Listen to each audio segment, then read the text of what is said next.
Bonsoir à toutes et tous. Pour vous dire déjà tout le plaisir de vous voir si nombreuses et nombreux alors que c'est un événement qui a été décidé très tard.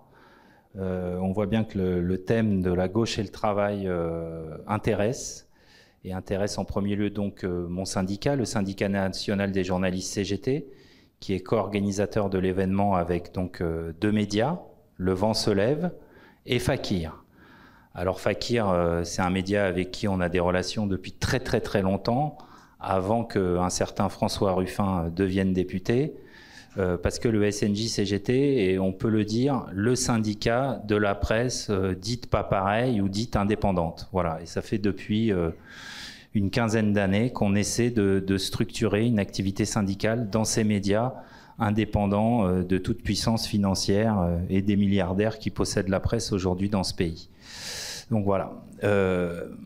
Après, on a voulu aussi donc faire ce débat à l'initiative. On n'était pas à l'initiative au départ, évidemment. C'est à la fois Fakir et Le Vent se lève sur cette question du travail qui, pour nous, est évidemment fondamentale. Dans une nouvelle période politique, depuis les élections législatives, évidemment, une nouvelle union de la gauche avec la NUPS qui a fait qu'on a eu 150 députés progressistes élus à l'Assemblée nationale. Mais nous, à la CGT, ce qui nous a d'abord horrifiés, c'est les 89 députés Rassemblement national, évidemment. Et on sait que là-dessus, François Ruffin aussi s'est beaucoup exprimé. Donc, il nous a semblé important d'organiser ce débat qui va être pour nous un des premiers moments où le mouvement social, syndical, va pouvoir parler avec un député de la France Insoumise. Je crois qu'il y a un des grands médias français, celui qu'on appelait avant le Quotidien du Soir, qui a fait un article il y a quelques jours sur les relations difficiles entre la NUPS et le mouvement syndical. Les relations ne sont pas difficiles, elles sont juste à construire. Voilà. Et c'est ce que veut faire le SNJ-CGT sur cette question du travail qui est fondamentale dans une société néolibérale, où on voit ce que veut faire aujourd'hui le gouvernement sur le travail, c'est-à-dire nous faire travailler plus, remettre au boulot ceux qui seraient des faux chômeurs. Et donc je pense que la gauche doit effectivement s'interroger sur le travail, et c'est pour ça qu'on est très heureux d'organiser cette soirée. Je vais passer la parole à Laetitia Ris, du Vent se lève. Et voilà, merci à toutes et tous.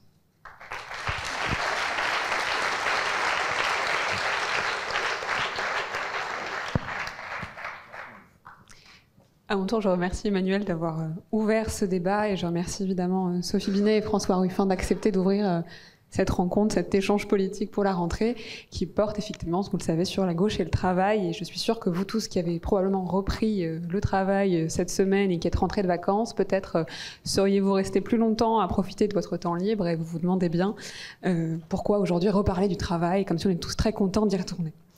Mais c'est en tout cas peut-être l'expression de ces deux gauches qu'on décrit souvent, entre d'un côté une gauche qui serait plutôt favorable à la réduction du temps de travail, qui serait plutôt favorable à un revenu universel, qui aurait plutôt tendance à dire bon, le travail on va laisser de côté, et puis une autre gauche qui serait restée fidèle à ses valeurs, disons héritées du 19e siècle et qui elle serait encore dans le soutien aux travailleurs. Mais finalement, en fait, ce clivage, il est peut-être, même s'il s'explique, il est peut-être un peu artificiel. Et la manière dont nous, on aimerait reposer cette question aujourd'hui, c'est pas seulement, au fond, quelle gauche défend mieux le travail, mais c'est bien plutôt comment la gauche peut renouer avec sa tradition émancipatrice qui, précisément, est responsable et des congés payés, et du temps libre, mais et aussi de ce que les Gilets jaunes ont appelé l'honneur des travailleurs. Et surtout, comment renouer avec cette tradition dans un espace politique où, en fait, la question du travail est totalement hégémonisée par la droite. Puisque, précisément, nous ne sommes plus le camp du travail, non pas parce que nous ne le défendons pas, mais parce que la droite apparaît comme celle qui est la plus à même de revendiquer cette valeur qui est effectivement devenue une valeur individuelle. On s'émancipe seul par le travail, on ne s'émancipe plus collectivement, alors que précisément, c'est tout l'enjeu pour nous dans cette rentrée de rappeler que le travail est un lieu d'émancipation collective et pas seulement d'émancipation individuelle. Et finalement, dans le livre que vous faites paraître aussi aujourd'hui, François Ruffin, je vous écris du front de la Somme, c'est cette division-là que vous constatez entre ceux qui vous disent « Ah oui, la droite, ce serait ceux qui sont du côté du travail, alors que la gauche, ce serait ceux qui seraient du côté des assistés ou de cette France qui vivrait des allocs face à l'autre qui se lèverait vraiment tôt ». Et évidemment, je crois que l'enjeu aujourd'hui pour nous tous, c'est de lutter contre ces clivages qui sont pas forcément les plus pertinents et de rappeler que l'enjeu, c'est bien de récupérer cette valeur travail, mais pas comme la droite l'entend, mais bien comme notre camp a pu le penser depuis le 19e siècle, et d'essayer de rappeler qu'au fond, l'enjeu, c'est aussi à qui profite la valeur, et on sait très bien à qui profite la valeur, pas toujours aux travailleurs, et essayer de sortir donc de cette logique du marché de l'emploi, qui est probablement très peu favorable à ce que nos conditions de travail soient meilleures et qu'on soit un peu plus collectivement, disons, soudés sur ces lieux-là. Et donc, pour ne pas m'attarder trop longtemps sur cette introduction, peut-être commencer par une question simple mais essentielle sur ce constat qu'on fait. Alors, comment François Ruffin et Sophie Binet vous expliquez respectivement disons, cette manière qu'à la gauche d'être aujourd'hui perçu comme comme le camp des assistés, alors que la droite serait celui du travail, qui en fait rentre en contradiction totale avec l'histoire de ces deux camps, puisque précisément la gauche défend le travail, mais elle n'est perçue comme celle des assistés, et la droite sabote les lieux où chaque matin on se lève pour aller travailler, mais c'est elle qui est présentée comme celle qui est la plus à même de défendre les travailleurs. Donc peut-être si tous les deux vous pouvez nous en donner un mot sur cette contradiction qu'il y a entre la perception politique et la réalité des combats qui sont menés. Bonsoir à tous. Oh, ça y est, c'est pareil qu'à l'Assemblée, ça fait du bruit. D'abord un grand merci au Vent se lève, aux copains de Fakir et au SNJ-CGT, parce que le fait d'avoir des petites organisations comme ça ou des grandes qui se mettent ensemble pour organiser un débat, ça permet que la discussion se passe autrement que par les canaux dominants. Et donc un grand merci pour cette animation de la démocratie. Ensuite, merci à Sophie Binet de participer à ça. Ça faisait des années qu'on ne s'était pas retrouvés. On était pas mal collègues au moment de Nuit debout. Et il y a eu une éclipse et nous revoilà côte à côte.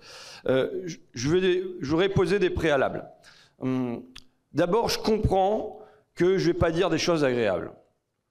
Vous savez, quand un radiologue constate une fracture, est-ce qu'on doit en vouloir au radiologue? Est-ce que quand le radiologue voit ça, il le fait pour aggraver la fracture ou bien il le fait pour la réparer? Comment pourrait-on réparer une fracture qu'on ne voit pas ou qu'on se refuse à voir? Et j'observe, moi, dans le pays, une fracture électorale. Je la regrette, je fais tout dans mon coin et ailleurs pour la réparer. Et au fond, ça fait 15 ans que je dis qu'il nous faut construire un bloc historique qui allie les classes intermédiaires, on va dire les profs, grosso modo, les classes populaires, et à l'intérieur des classes populaires, les ouvriers ou employés des campagnes et les enfants immigrés des cités. Et qu'il y a une nécessité de construire ça. Je me félicite qu'il y ait des bouts de ce bloc qui étaient réussis avec la campagne de Jean-Luc Mélenchon, puis les législatives de la NUPS, qu'il y ait eu le pari de la jeunesse plus diplômée de centre-ville et qu'on ait gagné là-dessus, et c'est un ferment positif pour l'avenir, que le premier bulletin de vote qui soit mis pour des gamins de 18-20 ans, ça soit un vote progressiste. Je me félicite que les quartiers populaires qui avaient pu déserter les urnes et où on peut encore à lutter contre l'abstention là-bas aient glissé un bulletin massivement Jean-Luc Mélenchon de gauche progressiste dans l'urne et qu'on retrouve droite cité dans les cités. Maintenant, je ne peux pas ne pas voir ce qui manque. Je ne peux pas, quand je suis élu d'une circonscription où Jean-Luc fait plus de 60% dans les quartiers nord d'Amiens, ne pas voir qu'en même temps, dans le Val-de-Nièvre, à Flix-Secours, qui est une zone rouge, on est à 15%. Je ne peux pas ne pas voir que dans ma région, on vient de passer, la Picardie, pour moi les Hauts-de-France ça n'existe pas, mais bon, Picardia Independenza. On est passé de 0 députés Rassemblement National à 8. Que dans le Pas-de-Calais, c'est maintenant la majorité, 6 députés Rassemblement National sur 12, que la même histoire se produit quasiment en symétrique dans le Midi Rouge. Et j'ai connu un temps où la moindre mairie qui passait au Front National, ça valait des pétitions dans la presse, des tribunes des intellectuels et des mobilisations. Là, je me retrouve avec des pans entiers du pays qui basculent à l'extrême droite et dans une forme, pour moi, de déni. En tout cas, sans qu'on se dise, est-ce qu'on a la volonté d'aller reconquérir ce terrain ou au moins de juguler l'avancée du Rassemblement national là-bas et avec une inquiétude d'un abandon. Quand j'entends qu'on me dit que finalement ce sont des terres qui n'ont jamais adhéré à la démocratie et à la République, on est en train de parler des bassins qui ont été le creuset du communisme et du socialisme pendant un siècle et qui ont envoyé des pelletés de députés de gauche de diverses obédiences à l'Assemblée nationale, même dans les années de défaite. Et ce sont ces terres-là, ce sont en particulier les anciens bassins ouvriers qui sont aujourd'hui conquis par le Rassemblement national. Ça doit nous poser question pour aujourd'hui, ça doit nous poser question aussi pour demain, quand la vague macroniste sera encore plus reculée, qui va reprendre leur circonscription ? Est-ce que ça va basculer au Rassemblement national à nouveau? Et je crains que si on ne fait rien, c'est par là que ça passe, ou alors ça bascule chez nous. Et dans ma campagne, c'est pour ça que je pose la question du travail, je veux, avant de dire le pourquoi, dire le constat que j'ai eu à affronter. Et encore une fois, j'entends que ce n'est pas des bonnes nouvelles que je vous apporte. Mais au quotidien, ça va commencer par un pasteur qui m'a envoyé un message pour me dire, écoutez, moi, si j'étais dans votre circonscription, je voterais pour vous alors que je ne suis pas de gauche. Donc je lui renvoie un message en disant, je voudrais vraiment que vous ne soyez pas dans ma circo, parce que moi, je suis quand même à une voix près.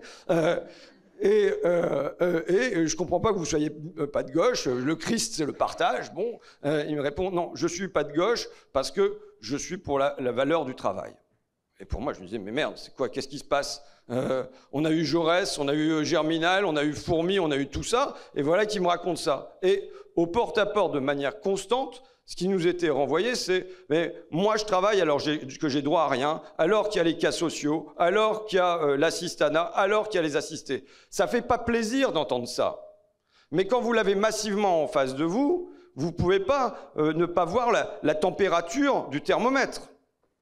Je veux dire que ce n'est pas une découverte personnelle. Le constat a été effectué de la même manière par plein de députés qui ont été élus en province, qui m'ont dit, bah voilà, sur les marchés, on n'entendait parler que de ça. Un député communiste qui dit, il y avait tellement ça, j'ai fait un tract contre, en dénonçant ceux qui font de l'argent en dormant. Moi, de manière implicite, ça visait les rentiers. Mais je savais que les gens l'interpréteraient autrement et que ça serait le rentier du premier étage du HLM qui serait visé. J'interroge une historienne de la gauche qui s'appelle Marion Fontaine et qui cite une ethnographe du bassin minier et qui dit, pour elle, la principale prédisposition au vote Rassemblement national aujourd'hui, c'est la question de l'assistanat.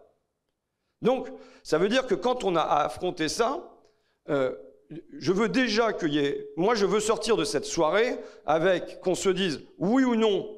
Est-ce qu'on a envie de se bagarrer, et y compris en alertant Paris, qui peut être un peu éloigné de ce quotidien-là, est-ce qu'on a envie de se bagarrer pour que des régions entières ne soient pas livrées au Rassemblement national? C'est la première chose. Et ensuite, je pose comme constat qu'on perd non pas sur des questions d'insécurité centralement, non pas sur des questions d'immigration centralement lors de la dernière campagne, mais sur la question du travail, d'un sentiment de décrochage entre la gauche et le travail.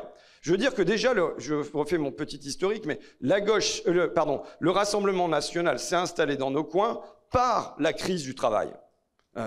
1975, mon année de naissance, c'est le pic de la production textile en Picardie. 10 années plus tard, 1985, le textile est quasiment liquidé.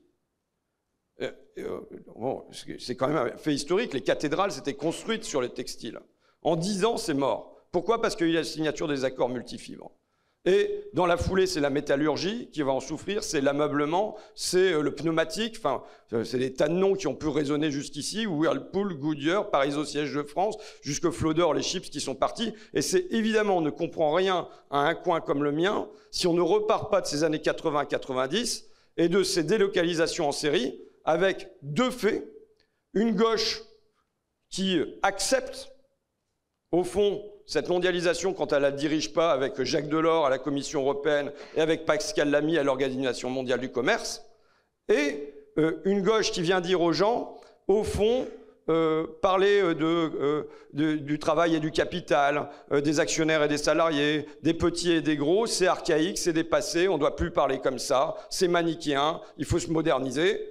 Et donc ça fait quoi? Un politiste m'explique ça, Patrick Lehun, il dit, voilà, ça fait que dans l'esprit des gens, ils ne cessent pas de voir le juste et l'injuste avec des nuances, avec de la complexité. Simplement, ils reconstruisent le juste et l'injuste autour d'autres choses. Ça va être les jeunes contre les vieux, ça va être les travailleurs du privé contre les travailleurs du public, mais ça va être évidemment de manière centrale, et le Front National s'engouffre là-dedans, les Français contre les immigrés. Donc à la fois, il y a une défaite sur le fond, parce qu'on laisse faire ces délocalisations en série, et il y a une défaite sur la ligne idéologique, puisqu'on abandonne ce clivage central. Deuxième victoire du Rassemblement national, c'est qu'après les années... Alors vous savez, je suis un grand spécialiste du discours économique du Front National. Je suis allé piocher à la Bibliothèque nationale de France, remontant jusqu'au premier tract de 1972, pour voir l'évolution du discours. Le Front National est ultralibéral dans les années 80. Il est pro-européen à mort. Il ouvre ses meetings sur l'hymne européen, parce que l'Europe, c'est la protection contre le bolchevisme. Et l'ennemi principal, c'est l'Union soviétique. Mais après, dans les années 90, comme il y a la chute du mur de Berlin, il bascule complètement et il se met à devenir protectionniste contre les importations sauvages et ainsi de suite. Et il se trouve que ce désir de protectionnisme, ça trouve un écho populaire évident chez des gens qui demandent à ce que soit régulée cette mondialisation folle, y compris l'élargissement européen, qui va ensuite envoyer un paquet d'usines dans les pays de l'Est, Slovaquie, Pologne et compagnie. Donc là, il y a deux victoires pour moi sur le terrain du travail du Rassemblement national, la construction du clivage français immigré et ensuite la construction d'une réponse protectionniste. Et on en vient à la dernière période, qui est dans le programme de Marine Le Pen. Elle veut créer un ministère contre la fraude. Mais il ne s'agit pas de la fraude fiscale. C'est spécialisé, elle a des tas de trucs de biométrie et tout ça, des passeports qu'elle va mettre en place, des corps spécialisés pour aller lutter contre l'assistanat et contre les assistés. Malheureusement, ça trouve un écho populaire. Ça trouve un écho populaire. Alors, comme tu évoquais les Gilets jaunes, je vais passer la parole, mais comme tu évoquais les Gilets jaunes, je viens de lire un article dans une revue de linguistique qui s'appelle Mots et qui analyse le discours des Gilets jaunes sur des ronds-points et qui montre qu'il y a une tripartition chez les Gilets jaunes, c'est-à-dire il y a nous, les travailleurs, l'honneur des travailleurs, il y a eux, c'est ceux d'en bas, et il y a ils, c'est ceux d'en haut. Et quelque part, imaginons une espèce d'alliance entre le « il » et le « eux », et étant pompé par les deux en même temps. Heureusement, comme il y a des « eux », des gens en difficulté qui sont sur les ronds-points, ça neutralise quelque part le discours contre le « eux », et du coup, ça se concentre sur le « il » en haut. Et je pense que c'est ce qu'on a opéré. Moi, je gagne ma campagne comment? Je gagne ma campagne sur cette ligne-là. En 2017, j'ai gagné en tapant aux portes dans les quartiers, en disant « mais est-ce que vous êtes content? Vous avez pu avoir à payer l'impôt de solidarité sur la fortune. » Bon, voilà, c'est sur ça que j'ai gagné.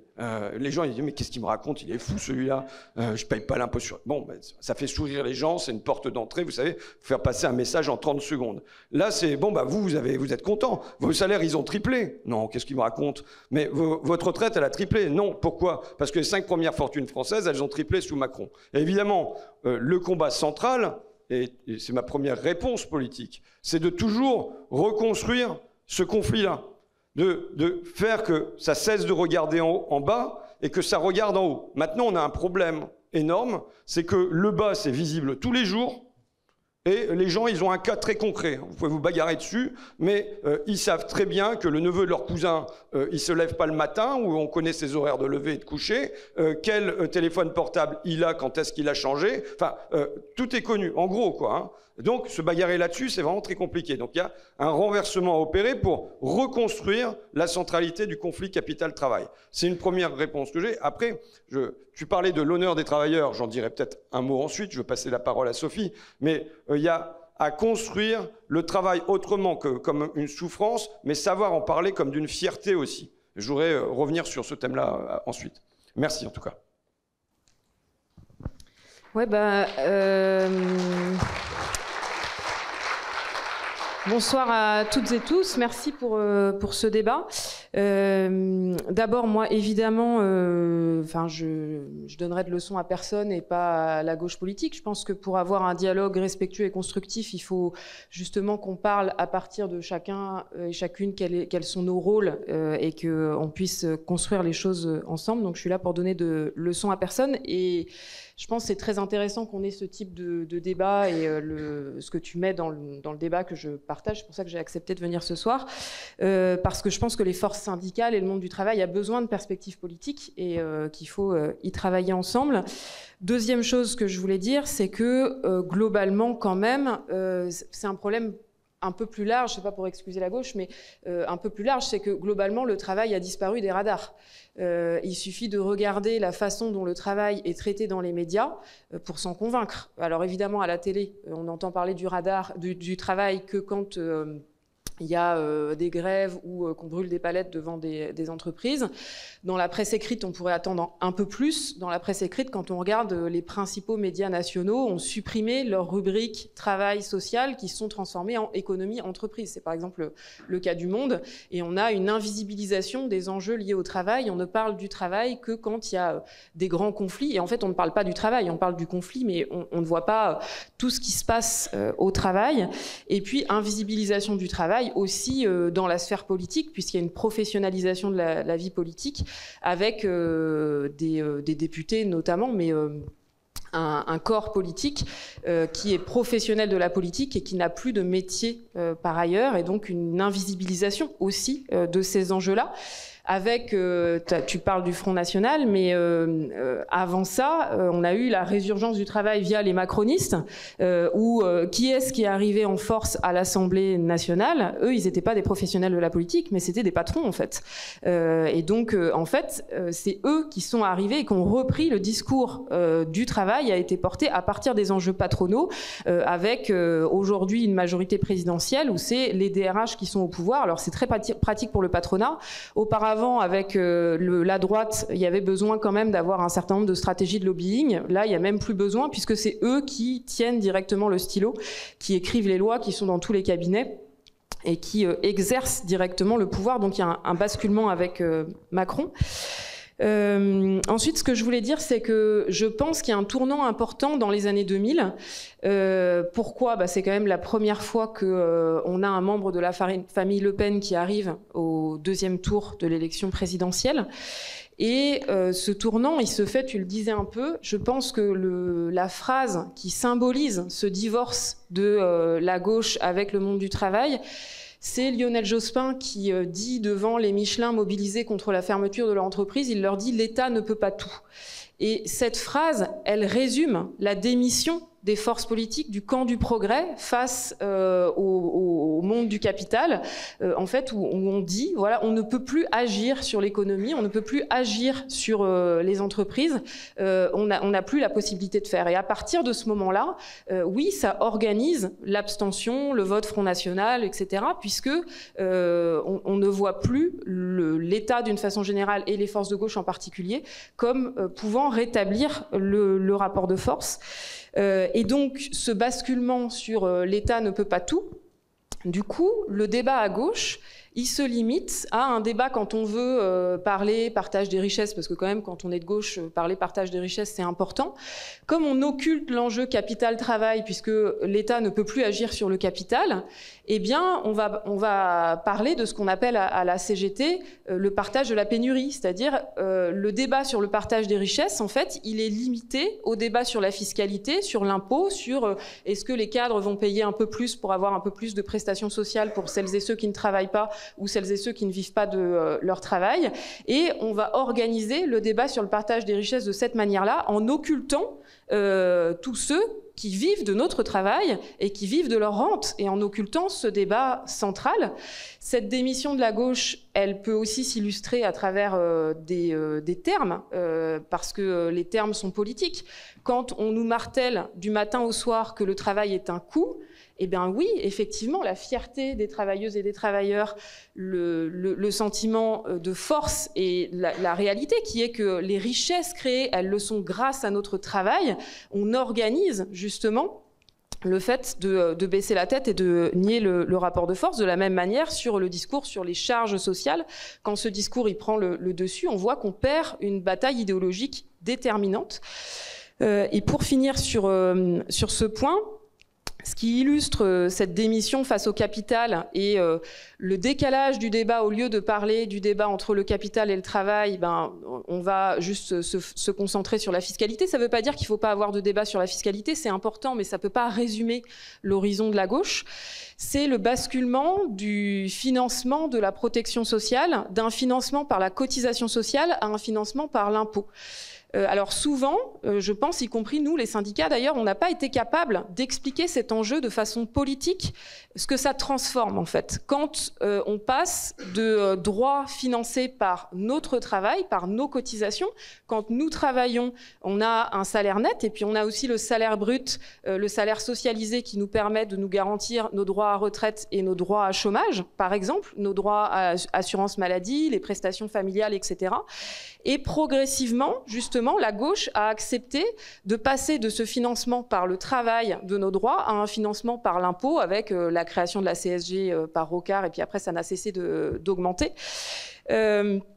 Et en fait, ce que ça change, c'est la nature des prestations derrière, puisqu'on passe de droits acquis que nous avons acquis par notre travail. Je travaille, donc derrière, je sais que j'ai le droit à une retraite et que c'est des droits acquis par mon travail. J'ai le droit à une assurance chômage par mon travail, à des prestations consenties pour les plus pauvres et qui, d'ailleurs, ne sont pas, auxquelles n'ont pas accès les Françaises et les Français les plus aisés, avec des systèmes de plafonnement et de conditionnement à des niveaux de ressources, où effectivement de prime abord, chez une certaine gauche, ça peut apparaître logique de dire bah oui, les cadres ils vont pas avoir droit à des allocations familiales ou à des allocations chômage, ils ont un salaire qui est suffisamment confortable. Qu'est-ce qu'on fait quand on organise ça, ce plafonnement et cette mise sous condition de ressources des prestations qu'on finance par l'impôt au lieu de les financer par la cotisation sociale? Ben, on organise justement l'assistanat et la stigmatisation des populations qui vont y avoir accès, et on organise le refus de l'impôt et la défiance vis-à-vis de l'impôt, avec le sentiment que c'est toujours les mêmes qui payent pour des droits auxquels ils n'auront pas accès. Pour illustrer l'enjeu de cette question-là, donc moi je me suis pas présentée, je suis secrétaire générale de la CGT des cadres et des professions intermédiaires, l'UGICT CGT. À chaque fois qu'on négocie sur l'assurance chômage, en fait, une des batailles qu'on mène, on se bat pour que les droits à assurance chômage soient déplafonnés. C'est-à-dire qu'aujourd'hui, l'assurance chômage, on cotise seulement jusqu'à 3 fois le plafond de la Sécu. Alors 3 fois le plafond de la Sécu, je ne sais pas s'il y a quelqu'un dans cette salle qui gagne plus que 3 fois le plafond de la Sécu, parce que le plafond de la Sécu, il est autour de 3 000 €. Donc celles et ceux qui gagnent plus, c'est ceux, d'ailleurs c'est plutôt des hommes, qui gagnent plus de 10 000 € par mois. Donc effectivement, ils sont très bien lotis. On peut se dire, mais en quoi est-ce qu'il faut qu'ils aient le droit à des allocations chômage sur l'entièreté de leur salaire? Et ben, c'est ce que porte la CGT, parce que le fait de déplafonner les cotisations et donc les allocations, et ben en fait, ça dégage chaque année environ, c'est un chiffre de la Cour des comptes, 800 millions d'euros de ressources pour les allocations chômage. Pourquoi? Parce que les cadres, et notamment les cadres supérieurs, ils sont beaucoup moins souvent au chômage. Donc en fait, c'est des droits qu'ils vont très peu utiliser, et ça va servir la solidarité. Et ils vont accepter de cotiser parce que derrière, s'il y a un accident de carrière, ce qui peut arriver pour des cadres sup, bah, ils savent qu'ils vont pouvoir avoir le maintien de leur niveau de vie, et qu'ils et elles ne vont pas être obligés de se tourner vers des assurances privées et vers de la capitalisation. Et c'est exactement le même enjeu sur la question des retraites. Dans la réforme des retraites en 2019 de Macron, il y a un petit sujet qui est resté relativement discret dans sa réforme, c'est qu'en fait, aujourd'hui, sur les droits à retraite, contrairement à l'assurance chômage, on cotise jusqu'à 8 fois le plafond de la sécurité sociale, donc ça va très très haut en termes de niveau de salaire, et on peut avoir du coup des retraites jusqu'à 8 fois le plafond de la sécurité sociale. Bon, après, c'est pas l'ensemble du salaire qui est maintenu, on est environ à 50% de taux de remplacement quand on part à la retraite. Et donc Macron, dans son projet, il voulait baisser le plafond à 3 plafonds, donc exclure en gros les cadres sup de la retraite par répartition. Pourquoi ? parce que derrière, il créait un boulevard pour les fonds de pension et pour la capitalisation.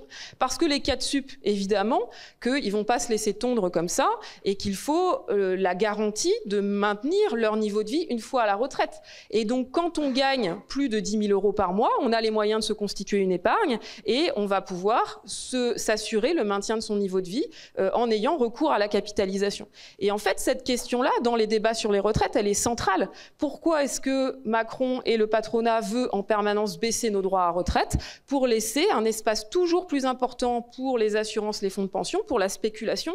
Parce que ce qui met en rage le patronat avec notre système de sécurité sociale hérité de 1945, c'est justement que c'est, pour les retraites, on est autour de 14% du PIB, donc c'est chaque année 240 milliards qui échappent à la spéculation et à la financiarisation. Et c'est sur ce magot qu'ils veulent mettre la main, justement en commençant par exclure les cadres, les 4 sup, parce que c'est eux qui ont de l'épargne et qui peuvent aller derrière sur de l'épargne retraite. Évidemment que les ouvriers, ça les intéresse pas plus que ça parce qu'ils savent que de ce côté-là, il n'y a pas d'épargne.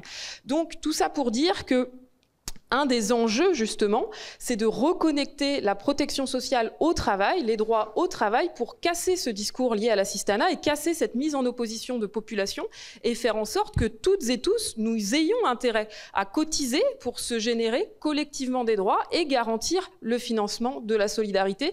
Et ça, c'est un enjeu que la gauche puisse reporter ces questions-là avec un discours universel qui sorte du misérabilisme. Parce qu'en fait, ce qui nous tue, c'est un discours très misérabiliste sur oui, les pauvres, etc. Ça, personne n'a envie qu'on parle de lui en disant les pauvres. C'est pas du tout identificateur et mobilisateur. Par contre, les travailleuses et les travailleurs, oui, ça c'est identificateur parce que nous savons que c'est nous qui, par nos richesses, par notre travail, créons des richesses et devons avoir des droits liés à cette création de richesses.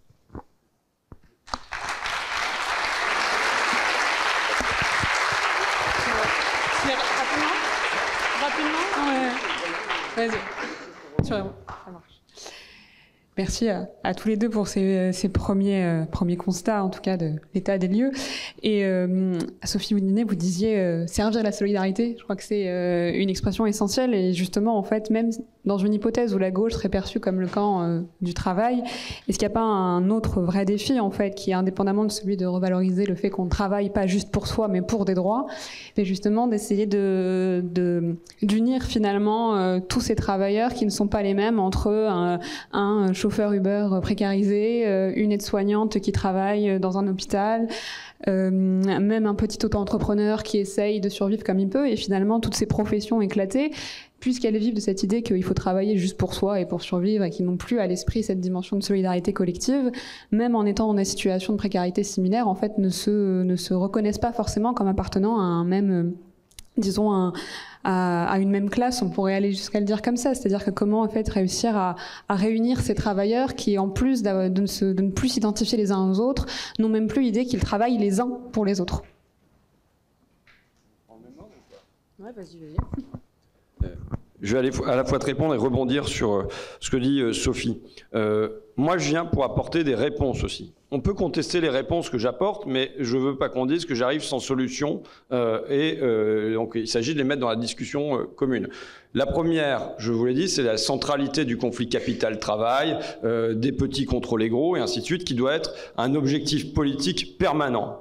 Voilà ce qui doit traverser notre camp, à mon avis, c'est de reconstruire ce conflit-là et de rendre visible par des récits des choses qui sont aujourd'hui invisibles. Donc c'est le yacht de Jeff Bezos qui passe pas sous le pont de Rotterdam. Enfin, c'est comptez avec moi. Allez, 1, 2, 3, vous êtes mou à Paris. Heureusement, ça se passe mieux en Picardie. Et voilà, ça fait 10 000 € pour Jeff Bezos. C'est autant qu'il ne paye pas d'impôts en France alors que le boulanger du coin, il en paye. C'est autant que Hayat, mon accompagnante d'enfants en situation de handicap, qui est ma suppléante, en 1 an. Donc voilà, il faut qu'on construise du récit de cette manière-là qui choque les gens et qui fasse qu'ils se sentent appartenir, qu'il y ait une barrière, que la barrière, ce soit entre ce haut et ce bas, et que ça solidarise du bas ensemble. Donc ça, c'est le premier point. Deuxième point, c'est l'universalisation. Ce qu'a dit Sophie, c'est-à-dire, en gros, je dis que les effets de seuil, quoi.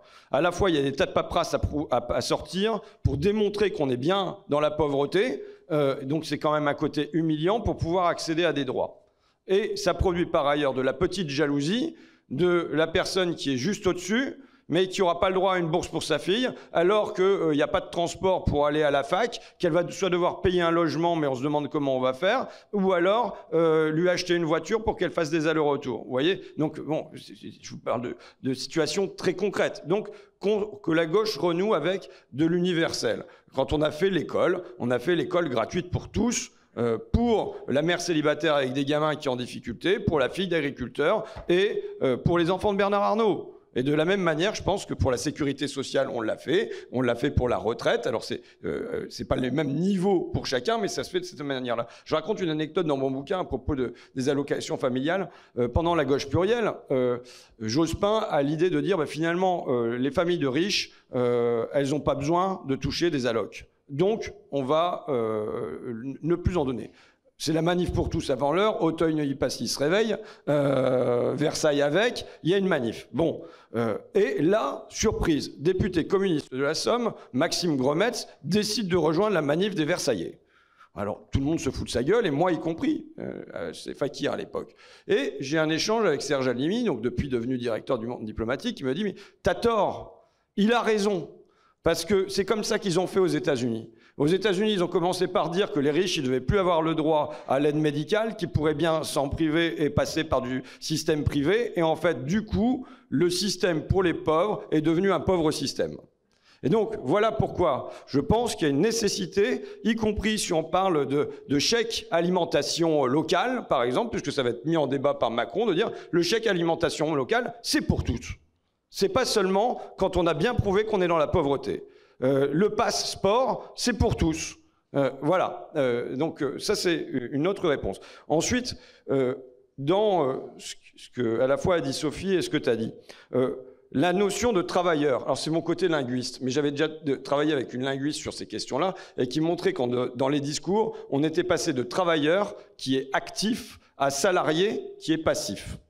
Et donc dire que, donc c'est Marion Fontaine, historienne de la gauche, qui me dit ça, le Parti communiste, il ne s'agit pas de l'idéaliser, mais avait réussi à construire un rôle actif du travailleur dans l'histoire. Il faisait l'histoire. Et aujourd'hui, la manière dont on parle du travailleur, il l'a subi. Il en est victime. Alors que ça ne représente qu'une partie de son vécu. À la fois, il en est victime, enfin, je veux dire, les conditions de travail. La réalité aujourd'hui, c'est que plus on a des gens qui célèbrent la valeur travail, plus ils l'écrasent tous les jours. Plus ils l'écrasent, c'est l'écrasement des revenus, c'est la diversité des sous-statuts, c'est des horaires à la noix, bon, voilà. Mais c'est pour ça que je pense qu'il y a un coche qui a pu être loupé là, dans la séquence. Je reconstruis la séquence. On a la crise Covid.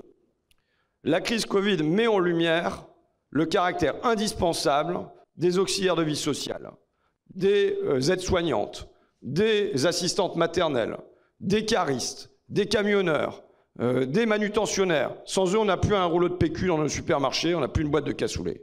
Bon, donc, et ça on le sait, on le comprend à ce moment-là, que s'ils arrêtent, on est cuit. C'est le moment où le président Macron dit il faudra se rappeler que notre pays tout entier repose aujourd'hui sur ces femmes et ces hommes que nos économies reconnaissent et rémunèrent si mal, et qui ajoute, citant la Déclaration universelle des droits de l'homme, les distinctions sociales ne peuvent reposer que sur l'utilité commune. Je connais très bien mon Macron de gauche, il est court. Bon. Mais voilà, et Macron exprime une prise de conscience de la société, du caractère essentiel de ces métiers souvent invisibles, dévalorisés, méprisés. Bon, il y a un rapport, je ne sais pas si tu l'as lu, le rapport RL, je suis tombé amoureux d'un rapport, moi. Bon, voilà, un rapport du ministère du Travail, commandé par Elisabeth Borne, vous voyez, tout arrive dans la vie, et donc qui dit, voilà, il y a 17 métiers qui sont indispensables. Il y a ceux que je vous ai cités, il y a ouvriers de l'industrie agroalimentaire, il y a les travailleurs du bâtiment, bon voilà. Ça fait 4,6 millions de salariés. Elle montre qu'ils sont en général 30% en dessous des autres salariés du privé. Elle montre que ce sont souvent des contrats courts, que ce sont des horaires qui sont des horaires décalés, qu'ils respirent plus de produits chimiques, bref, tout qui ne va pas. Mais c'est pour ça que c'est les deux faces d'une même pièce. Ils ont plus un sentiment d'utilité que la moyenne des salariés. Et ils ont bien raison, parce que de fait, une partie du pays repose sur leurs épaules. Eh bien, je pense que dans ce contexte-là, il y a un rôle à héroïser les travailleurs. Je veux dire que dans l'après-guerre, la gauche avait héroïsé le mineur de fond et le métallo qui reconstruisait la France.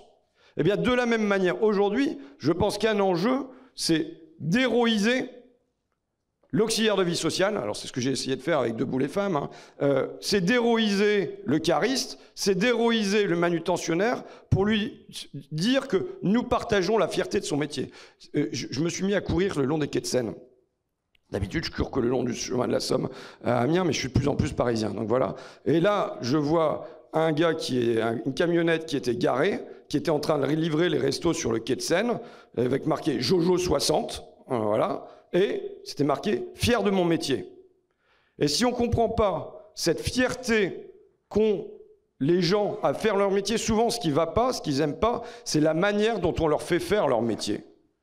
Mais leur métier, il y a beaucoup de gens qui en sont fiers. Et donc je pense qu'il y a un rôle de la gauche de donner, évidemment, de montrer ces personnes, de les montrer au travail. Alors là, je parle en tant que réalisateur de films, mais c'est une grande difficulté, ou que journaliste quand j'étais, puisque tu parles de l'invisibilisation du travail. Je veux dire, on a un problème, c'est qu'il est interdit d'aller filmer sur un lieu de travail. Le travail, autant on peut montrer des gens à poil tout le temps, autant il y a une interdiction qui pèse sur pénétrer sur un lieu de travail et filmer. Donc voilà, c'est une difficulté pour rendre visible. Alors ça y est, je pars dans mes trucs, mais c'est toujours sur la fierté des travailleurs. Moi je pense qu'on devrait avoir, je vois qu'il y a des photographes et qui nous prennent sous toutes les coutures, on devrait avoir un corps de photographes publics qui accompagne au moins pendant une journée tous les 5 ou 10 ans les salariés sur leur lieu de travail, qui montre le boulanger en train de préparer ses pains au four, qui montre le chef de rayon à sa réunion du matin. Pourquoi? Parce que bizarrement, quand on est en famille, on a des tas de photos des repas du dimanche, on a des photos de quand on est allé au Mont-Saint-Michel, mais le travail, c'est comme si c'était un grand trou noir qu'on ne faisait pas apparaître comme une fierté aux yeux de la famille, alors que c'est souvent porté comme ça. Et je pense que, alors il y a un rôle de la gauche, évidemment, on y reviendra, de reposer la question de statut. Je veux dire, il faut aussi entrer dans les conditions concrètes d'existence, tu vois. Quand tu listes les métiers ubérisés, tout ça, je pense qu'il faut, sur chacun de ces métiers, être capable de répondre quelles sont les conditions de travail aujourd'hui concrètement et comment on va les transformer. Bon, auxiliaire de vie sociale, par exemple, moi je dis, il y a une question du taux horaire, mais il y a une question aussi de comment on organise le temps de travail. Ça doit cesser d'être du travail découpé avec 2 heures le matin, 2 heures de midi, 2 heures le soir, et on fait du travail à la journée de 7 heures à 14 heures. Et là, j'insiste sur auxiliaire de vie sociale parce que je pense qu'il y a un vrai levier pour parler aux campagnes. Je l'ai encore vu, là, il y a un bouquin qui vient de sortir qui s'appelle « Ces femmes qui tiennent la campagne » et qui est fait par des chercheuses et qui montre la surreprésentation des métiers du soin, du lien dans les campagnes populaires. Et donc je pense qu'un moyen de parler aux campagnes, par exemple ce métier-là, est un moyen de parler aux campagnes. D'abord parce que ça représente des centaines de milliers de femmes, sinon des millions, mais aussi parce que c'est un métier qui est populaire par son recrutement, mais pas populaire aussi par l'image qu'il donne. Qui n'aime pas l'auxiliaire de vie sociale? Tout le monde l'aime.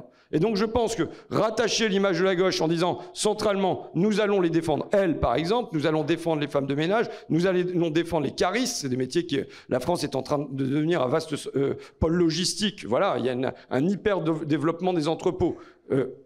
Et nommer ces métiers, que dans les campagnes qu'on a eu à connaître, ces métiers non seulement ne soient pas héroïsés, mais ne soient pas nommés. Comment on peut se reconnaître dans un discours qui ne nous donne pas en représentation, qui ne parle pas de nous, qui ne nous évoque pas, qui ne nous connaît pas dans la concrétude de nos métiers. Et je pense qu'il y a un chemin à faire qui est, alors c'est peut-être mon côté reporter, mais donner à entendre, il faut connaître les conditions aujourd'hui pour dire comment on va les transformer concrètement demain.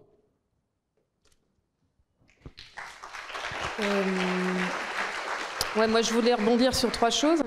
La première, c'est que aujourd'hui, le problème, c'est que le travail ne permet plus de vivre pour de plus en plus de monde, et on marche sur la tête quand on voit le débat là en juillet que vous avez vécu à l'Assemblée nationale, où au lieu de parler de cette question sur le fait profondément anormal que le travail ne permette plus de vivre pour des millions de personnes, et notamment des millions de femmes, puisque je rappelle que 30% des femmes sont sur des emplois à temps partiel, et qu'aujourd'hui, on a un SMIC horaire, mais on n'a pas de SMIC mensuel, donc il n'y a pas de salaire minimum mensuel, et il y a beaucoup de femmes qui sont sur des emplois à temps partiel très morcelés, sont très loin du SMIC mensuel en termes de revenus à la fin du mois, et donc leur travail ne leur permet absolument pas de vivre. Et alors, y compris quand on est au SMIC temps plein, aujourd'hui on est bien loin de ce qu'on devrait avoir pour pouvoir répondre à ses besoins primaires. Donc au lieu de répondre à cette question centrale sur comment se fait-il qu'aujourd'hui le travail ne permette plus de vivre, le débat est concentré sur la question du pouvoir d'achat, et on refuse de parler salaire, on parle de pouvoir d'achat, et déjà le terme devrait être interrogé, c'est déjà un problème. Et toutes les mesures, la batterie de mesures qui est mise en place, on parle de tout sauf des salaires. Et encore une fois, ça va être des primes ponctuelles, conditionnées à des niveaux de ressources, etc., avec une organisation, la fabrique de l'assistanat, avec la défiance sur toutes celles et ceux qui sont au-dessus des seuils et qui pour autant ont du mal à boucler leur fin de mois et qui n'auront pas accès à ces droits-là, alors que l'enjeu, c'est de parler de la déformation du partage entre la valeur entre le capital et le travail, puisque depuis les années 70, en fait, c'est ça le problème, c'est que de plus en plus des richesses que nous créons vont alimenter les dividendes, le capital, au détriment de notre travail, et qu'on a une baisse des salaires dans les richesses que nous créons. Deuxième chose sur laquelle je voulais revenir, c'est que, en fait, de tout temps, la stratégie du patronat, ça a été de déprofessionnaliser le travail. Ça a commencé par le travail ouvrier. Quand on a organisé le travail à la chaîne, le but, c'était de standardiser le travail, de le découper de façon à ce que les travailleurs et travailleuses, que je suis tout à fait d'accord pour employer le terme travailleur, mais il faut le féminiser, à ce que les travailleuses et travailleurs puissent être interchangeables. Et à ce que, de cette façon-là, la pression, ce qu'on voit aujourd'hui dans le débat public sur un certain nombre de travailleuses et travailleurs qui sont irremplaçables et donc qui peuvent faire monter la pression sur l'augmentation des salaires, comme ça de pouvoir baisser ce rapport de force du travail, et pour pouvoir comprimer salaire et conditions de travail. Donc on a eu ça sur le travail ouvrier au début du XXe siècle, et maintenant on a ce mouvement qui se continue avec ce qu'on appelle à la CGT le Wall Street Management, le management par les coûts, qui se prolonge sur le travail intellectuel, et donc qui touche maintenant les cadres et les professions intermédiaires, avec un travail qui est de plus en plus découpé, du reporting, etc., et standardisé avec des obligations de répondre à des objectifs chiffrés, et qui touche aussi le travail relationnel qui jusque-là avait été protégé de cette standardisation, avec par exemple quand on est aide à domicile, eh bien toutes les tâches sont chronométrées, et de plus en plus avec le numérique permet de fliquer et de vérifier si il n'y a pas de temps mort, puisque on doit cocher à chaque fois qu'on effectue une tâche, que ça soit à domicile ou à l'hôpital. Et donc aujourd'hui, il y a c'est encore une fois, c'est complètement absent du débat public en fait, et c'est extrêmement grave. Ce qui est en train de se passer, c'est que ces métiers, la richesse de ces métiers, l'importance de ces métiers, elle est justement dans le relationnel, et on leur empêche, et on est en train de les vider de leur richesse et de tout ce qui fait le sens de ce travail, de les déprofessionnaliser, et c'est extrêmement grave. Et c'est pas seulement la question des salaires, des conditions de travail, des amplitudes horaires, etc., qui fait qu'il y a une grande défection et que on a du mal à recruter des professionnels dans ces métiers. C'est la question du sens du travail qui se pose, parce qu'on leur demande de se comporter comme des machines pour demain pouvoir, le cas échéant, les remplacer par des machines si les machines coûtent moins cher. Parce que là, ce qu'on est en train d'observer avec l'augmentation du coût de l'énergie, c'est très drôle, c'est qu'on a un mouvement inverse. On revient vers le travail humain parce que parfois les machines commencent à coûter trop cher par rapport au travail humain, avec la faiblesse des salaires. Petite parenthèse. Mais donc, il y a besoin d'engager ce combat sur la question du sens du travail pour permettre de retrouver la maîtrise du sens et de la finalité de notre travail. Et la dernière chose sur laquelle je voulais revenir, pour quand même répondre à la question, contrairement à mon voisin, c'est que la difficulté à laquelle on est confronté aujourd'hui, c'est que, en fait, on est face à un double morcellement. Morcellement du salariat, t'en as parlé, avec morcellement du salariat avec une multitude de statuts, la précarisation, et même les statuts hors salariés avec les statuts d'auto-entrepreneur. Et puis un morcellement dont on parle moins, morcellement de l'entreprise. Aujourd'hui, les entreprises sont de grandes coquilles vides, ça ne veut plus rien dire en fait, puisque morcellement avec une délocalisation à l'international des activités, où en général c'est externalisé et ça n'est pas le donneur d'ordre qui organise l'activité. Morcellement en interne avec une filialisation des activités, comme ça on met en concurrence des salariés d'une même entreprise qui vont travailler dans 2 filiales, et puis très vite on peut découper pour répondre aux besoins des actionnaires. En gros, pour faire monter le cours de la bourse, il faut réorganiser en permanence. Dès qu'il y a une réorganisation, ça fait monter le cours de la bourse. Et donc maintenant, de plus en plus, on a des entreprises dont le périmètre évolue. Tous les ans, tous les 18 mois, il y a filialisation, une externalisation d'une filiale qu'on revend, on rachète une filiale, etc. en permanence. Et puis la sous-traitance, avec, peut-être pour résumer cet enjeu de la sous-traitance, si vous allez aujourd'hui dans une centrale nucléaire, vous voyez des salariés qui ont tous des bleus avec des logos différents. Dans une centrale nucléaire, il y a plus de 20-25 donneurs d'ordre différents, donc tout le monde, la communauté de travail, en fait, est complètement morcelée. Personne n'a le même patron là-dedans. Et donc, pour nous, pour réorganiser la communauté d'intérêt et la communauté de bataille, c'est des stratégies qui sont très compliquées, en fait, à cause de ce morcellement et de cette mise en concurrence. Deuxième exemple. Aujourd'hui, par exemple, pour construire les LGV, les lignes à grande vitesse, voilà, sur les chantiers de LGV, c'est plus de 7 niveaux de sous-traitance qu'il y a. Donc, dans un marché public, c'est en général une multinationale qui gagne le marché, et derrière, qui sous-traite. Et nous, on se trouve en fin de course avec, du coup, des boîtes sous-traitantes qui sont complètement pressurisées par les donneurs d'ordre et qui n'ont effectivement pas les marges de manœuvre pour payer plus, et des multinationales qui font remonter la valeur en pressurisant la sous-traitance. Et donc, ce double morcellement, en fait, il oblige à penser de nouveaux droits, à penser à une nouvelle échelle. On ne peut plus penser seulement des droits liés au contrat de travail à cette entreprise donnée, puisque l'entreprise, elle est vidée de son sens. Et donc, c'est pour ça que la CGT, depuis des années, elle met à l'ordre du jour ce qu'on appelle la sécurité sociale professionnelle, l'idée de dire que les droits que nous avons ne doivent pas être seulement liés à notre contrat de travail avec tel ou tel employeur, mais au fait que nous sommes travailleuses et travailleurs, et donc on doit avoir des droits acquis qu'on transporte, quel que soit notre employeur. On parle de nouveaux statuts du travail salarié. Et puis la deuxième chose, c'est qu'il faut arrêter de laisser le droit de l'entreprise aux juristes, aux avocats d'affaires, en fait. Il faut bien sûr se préoccuper du droit du travail. Le Code du travail, c'est notre patrimoine commun, on s'est battu pour le gagner, mais le droit des affaires, c'est un droit qui est déterminant, sur lequel on doit travailler. Et aujourd'hui, en fait, le droit des affaires, il organise l'irresponsabilité des multinationales. Parce que le problème qu'on a aujourd'hui, c'est que d'un côté, on a des dirigeants politiques qui nous disent qu'ils n'ont pas les moyens d'agir sur le capital voyou et leur comportement de voyou, et de l'autre, que quand on s'adresse au patron, on n'a jamais le bon interlocuteur en face, en fait. Tout le monde est irresponsable, et il y a une organisation globale de l'irresponsabilité. Donc il y a un sujet, c'est Alain Supiot, dans un de ses derniers livres, qui dit « prendre la responsabilité au sérieux », c'est un enjeu central, en fait. On a besoin d'avoir des responsables en matière sociale, en matière environnementale. Aujourd'hui, quand il y a un PSE, c'est plus comme avant où on pouvait aller séquestrer le patron et où on avait la personne responsable du PSE.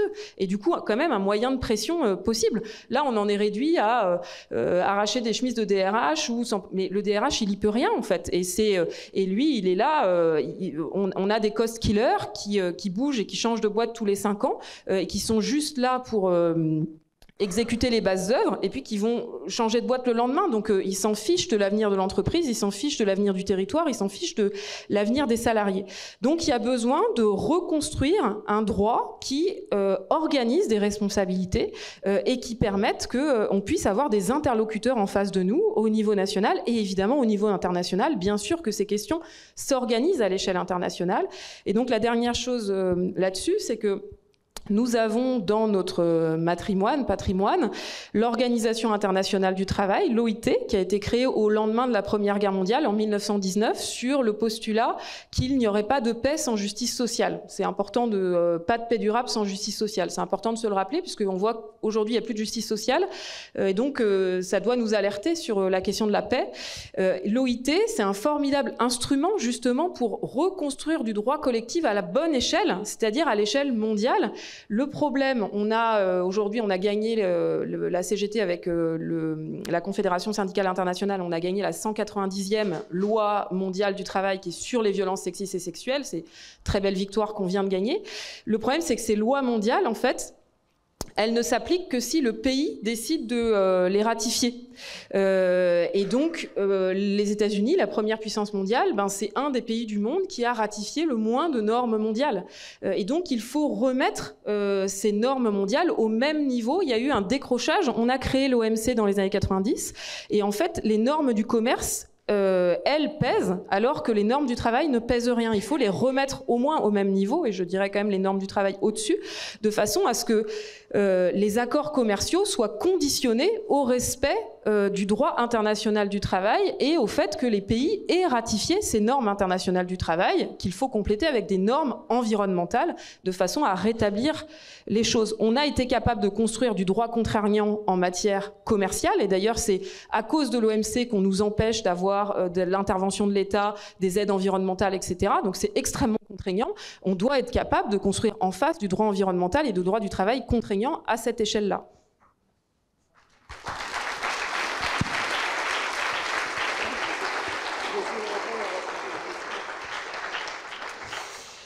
Peut-être pour rentrer plus vivement encore dans comment très stratégiquement on peut réussir à se ressaisir de ces questions que vous soulevez tous les deux.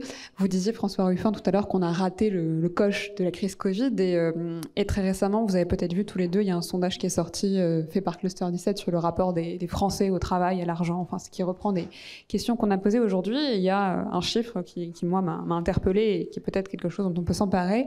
Peut-être la seule demande majoritaire, on a 93% des Français qui estiment que le travail ne paie pas assez par rapport au coût de la vie.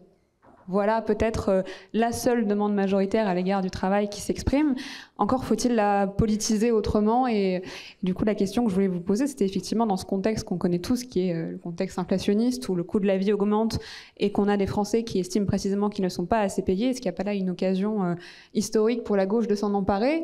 D'une part, bien sûr, pour revaloriser cette question du pouvoir d'achat, mais justement en allant plus loin, en me disant l'enjeu, c'est pas juste d'augmenter vos salaires, c'est d'augmenter vos salaires pour augmenter vos droits. Et finalement, de réussir aussi à se saisir de cette demande contre le projet qui s'annonce avec l'agenda Macron, qui est en fait un projet qui veut geler le salaire, voire les baisser, et puis en plus, au passage, détricoter tous les filets de sécurité collective. On le voit avec la question du RSA, mais ça, vous en parlerez peut-être tous les deux mieux que moi.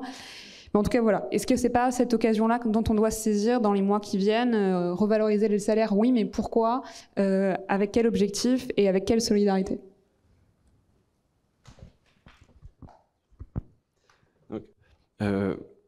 C'est évident que l'inflation... Alors moi, ça fait 1 an que je porte une demande qui est celle de la CGT historique, qui est l'échelle mobile des salaires. C'est-à-dire... Et mon raisonnement sur l'indexation des salaires sur l'inflation est lié au constat politique que je fais sur, en gros,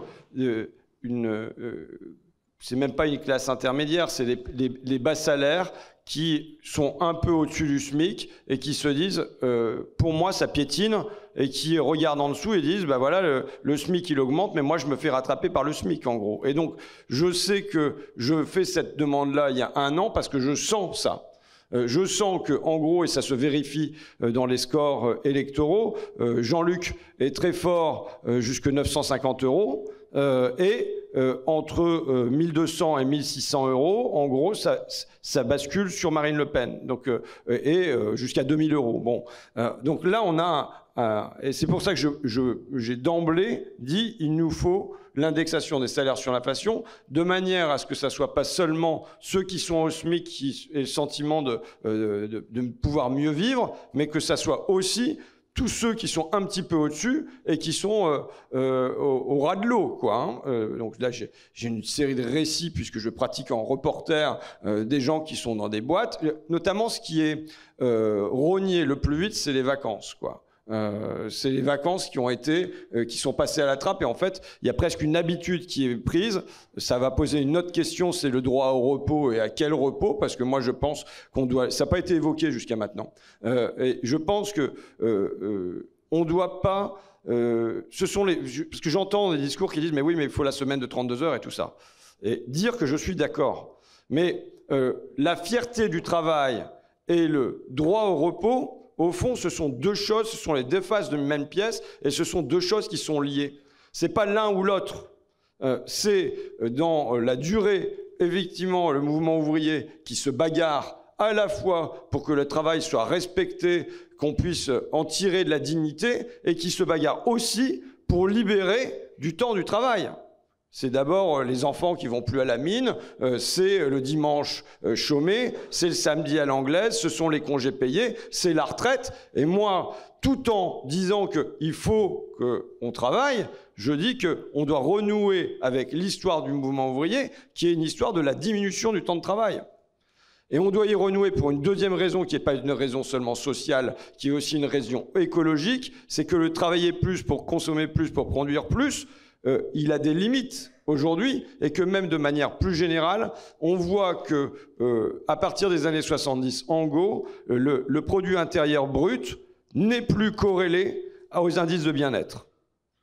On continue à avoir une augmentation de la production, et on n'a plus de la même manière de l'espérance de vie qui augmente, ou de manière subjective, un sentiment de bonheur. Il y a une stagnation de ce côté-là, alors qu'on continue à avoir un PIB qui croît. Donc, voilà, je ne vais pas faire une histoire de la réduction du temps de travail, c'est pas le sujet, mais je tiens à ce que ça soit posé, et que ça soit pas posé dans une opposition entre les deux. Pour moi, ce sont les deux faces d'une même pièce. Et voilà, il y a évidemment, la gauche doit être porteur à la fois de la question de la dignité et de la question du repos. Je te laisse la parole et puis je la reprends après, d'accord, pour faire un peu plus d'interactivité. Ouais. Oui, les grands esprits se rencontrent. Non, sur l'échelle mobile des salaires, c'est effectivement central, parce que c'est plus possible qu'on ait le sentiment que le politique ne peut pas agir sur les salaires, parce que c'est quand même ça qu'on entend sur le gouvernement qui nous dit on est d'accord avec nous, on peut rien faire, on a demandé au patron, on leur dit qu'il faudrait qu'ils négocient un peu plus, mais ils veulent pas, donc voilà, voyez avec eux, quoi, en gros. Ça c'est quand même totalement mensonger, puisque ce rapport de force défavorable dans les négociations salariales, il a été organisé, et il a été organisé avec les lois régressives qui ont été mises en place, notamment la loi travail donc de 2016, puis les ordonnances travail de Macron, qui ont rendu encore plus déséquilibré le rapport de force dans les boîtes sur les négociations salariales. Deuxième chose, l'échelle mobile des salaires, c'est quoi? C'est ce qui existait jusqu'à 1983. Donc 83, c'est pas une date au hasard, c'est le tournant de la rigueur. Et donc c'est pas pour rien qu'on a voulu supprimer ce dispositif-là, qui permettait que dès qu'il y avait une augmentation du SMIC, en fait, ça soit répercuté automatiquement sur tous les autres salaires. Et donc c'est ce qui permettrait que là, du fait de l'inflation, on a vu qu'il y avait 4, je crois, augmentations du SMIC là sur l'année, et donc il y a ces 4 mêmes augmentations sur l'ensemble des salaires. Et en l'absence d'échelle mobile des salaires, ce qu'on constate, c'est un déclassement massif avec un tassement salarial très important. Donc on entend beaucoup parler des minima conventionnels qui sont inférieurs au SMIC. Il y a, dans la majorité des branches, en fait, il y a des salariés qui commencent à payer moins que le SMIC. Donc c'est interdit, donc du coup ils sont remontés automatiquement, mais ça fait 5, 6, 7, 8, 9, 10 niveaux de coefficients qui sont payés au SMIC. Donc on écrase complètement les grilles de classification. Je ne sais pas si c'est clair ce que je dis là. Et puis ensuite, tous ceux qui sont payés au-dessus, forcément comme ça ne monte pas, il y a aussi un tassement. Ce tassement, il est illustré, il y a un chiffre de la DARES qui est sorti en juin dernier. Donc maintenant, ça s'est encore dégradé, mais qui disait qu'en un an, il y avait une perte de pouvoir d'achat, que les salaires avaient baissé en euros constants de 2%, mais que pour les cadres et les professions intermédiaires, c'était une baisse de 2,7%. Donc on voit que c'est encore plus marqué, justement, pour celles et ceux qui ne sont pas payés au SMIC, et pour les salariés qualifiés, justement parce qu'il y a un effet tassement des salaires. Voilà. Ensuite, pourquoi Macron tient absolument à sa réforme de l'assurance chômage? Donc c'est évidemment pour faire des économies sur l'assurance chômage, mais c'est aussi pour casser le rapport de force là sur les salaires qui montent du fait de la pénurie de main-d'œuvre dans certains secteurs, et forcer les salariés à accepter n'importe quel boulot pour pouvoir faire encore baisser les salaires. Donc derrière l'enjeu de la réforme de l'assurance chômage, il faut bien faire comprendre que c'est pas seulement la situation des privés d'emploi. Il faut rappeler qu'aujourd'hui, les privés d'emploi, il y en a plus de 50% qui n'ont pas d'allocation chômage. Donc il y a un vrai problème, et c'est pour ça qu'il y a le RSA et toute une série de minima sociaux. C'est parce que l'assurance chômage n'est pas suffisante ne couvre pas suffisamment l'ensemble des travailleuses et travailleurs, et le but c'est d'en exclure encore plus pour mettre la pression pour pouvoir accepter immédiatement un boulot à tout prix, même si ça correspond pas à ce qu'on cherche, même si c'est payé moins que sa qualification et même si c'est très éloigné. Et dernière chose sur laquelle je voulais revenir, c'est sur ce que tu disais sur le débat sur la réduction du temps de travail. Alors c'était pas dans cette présidentielle-là, mais dans la présidentielle de 2017, et puis c'est encore, et ça existe encore à gauche, le débat sur la question du revenu de base. Revenu de base qui part, quand on discute avec les partisans du revenu de base, ce qu'ils disent c'est oui, le travail va disparaître, donc il faut cesser de lier le revenu avec le travail du fait du progrès technologique, et puis le défi environnemental fait que va y avoir la décroissance, il faut moins travailler, donc il faut déconnecter encore une fois le revenu du travail. Nous, à la CGT, on est en opposition frontale avec cette question du revenu de base. Je pense que ça contribue d'ailleurs à expliquer le score catastrophique qu'avait fait Benoît Hamon, qu'il portait notamment à la présidentielle en 2017. Parce que ça, c'est absolument pas compris du monde du travail. Le fait de dire on va payer les gens à rien faire, et même s'ils bossent pas, ils ont 800 € pour rester chez eux. Encore une fois, là, on fabrique la cestana parce qu'on déconnecte les garanties collectives et la protection collective du travail. Et puis ensuite, il faut avoir le débat au fond sur non, le travail, il ne va pas disparaître. Je crois que dans notre société, il y aura toujours besoin de travail. Après, la question, c'est du travail. Pourquoi ? Il y a besoin de travail pour élever le niveau de bien-être de notre société, pour lutter contre les inégalités sociales, lutter contre les inégalités entre les femmes et les hommes, mieux prendre soin de nos aînés, de nos enfants, etc. Ça, on voit bien qu'aujourd'hui, il n'y a pas assez de travail là-dessus, puisque justement, ces tâches-là, elles sont beaucoup faites dans l'économie informelle par les femmes via les tâches domestiques qui ne sont absolument pas reconnues et qui structurent les inégalités entre les femmes et les hommes. Donc il y a besoin d'avoir plus de travail reconnu, rémunéré pour augmenter le bien-être de notre société. Mais par contre, ce qu'il faut, c'est changer les indicateurs de richesse et rompre avec la dictature du PIB qui est construit seulement sur les productions de biens matériels, ce qui n'a aucun sens aujourd'hui. Et puis, sur le progrès technologique, sur la question notamment du numérique, qui permet d'automatiser beaucoup de tâches. Alors, pas toutes, il faut pouvoir avoir un débat démocratique sur qu'est-ce qu'on automatise, qu'est-ce qu'on n'automatise pas, notamment le travail relationnel, il ne faut pas l'automatiser parce que c'est là qu'est toute la richesse, c'est tout le lien social. Comment lutter contre le Front National ? Le lien social, ça joue un rôle central. On sait très bien que quand on organise la désertification, quand on ferme les services publics et qu'on les remplace par des guichets en ligne, ben ça, c'est catastrophique et c'est là-dessus que prospère le Front National. Donc, il y a besoin de toujours plus de travail relationnel, il ne faut surtout pas l'automatiser, mais il y a du travail qu'on peut automatiser et ça peut permettre de s'émanciper de travaux pénibles. Et donc, la question, c'est à qui profitent ces gains de productivité? Ces gains de productivité, ils doivent permettre de mettre à l'ordre du jour une réduction du temps de travail pour que le progrès technologique il profite au progrès humain. Le problème, c'est qu'aujourd'hui, on a un progrès technologique central avec le numérique, hein, c'est énorme. Et on n'en est qu'au début sur les transformations numériques, mais qui ne profite pas du tout au progrès humain, puisqu'on ne récupère pas les gains de productivité, étant donné qu'il n'y a pas de réduction collective du temps de travail. Et donc, c'est une réduction du temps de travail imposée, subie, à travers du chômage, en fait. C'est l'alternative qu'on a sur la réduction du temps de travail, c'est est-ce que c'est une réduction du temps de travail organisée par les pouvoirs publics sans perte de salaire, financée grâce aux gains de productivité, ou est-ce que, à l'inverse, les gains de productivité vont permettre d'avoir moins de travail humain et ça va augmenter le chômage? C'est ça qui est important à montrer, c'est qu'aujourd'hui en France, le problème, c'est qu'on est très inégaux en matière de temps de travail. Il y a toute une série de personnes qui ne travaillent pas assez. Toutes celles et ceux qui sont privés d'emploi, toutes celles et ceux qui sont enfermés dans des emplois à temps partiel, etc. Et ce que veut le patronat, c'est pouvoir décider, lui, et pouvoir faire en sorte qu'il y ait des cadres qui travaillent aujourd'hui en moyenne 44h30 par semaine, et de bien les pressuriser. Et puis de l'autre côté, organiser une armée de chômeurs pour pouvoir tirer vers le bas les salaires. Donc, le sujet, c'est pas est-ce qu'il va y avoir ou pas une réduction du temps de travail. Il y a une réduction du temps de travail de fait grâce aux gains de productivité. La question, c'est est-ce qu'elle est organisée collectivement et qu'elle permet de maintenir les salaires, ou est-ce qu'elle est subie, imposée via l'explosion du chômage?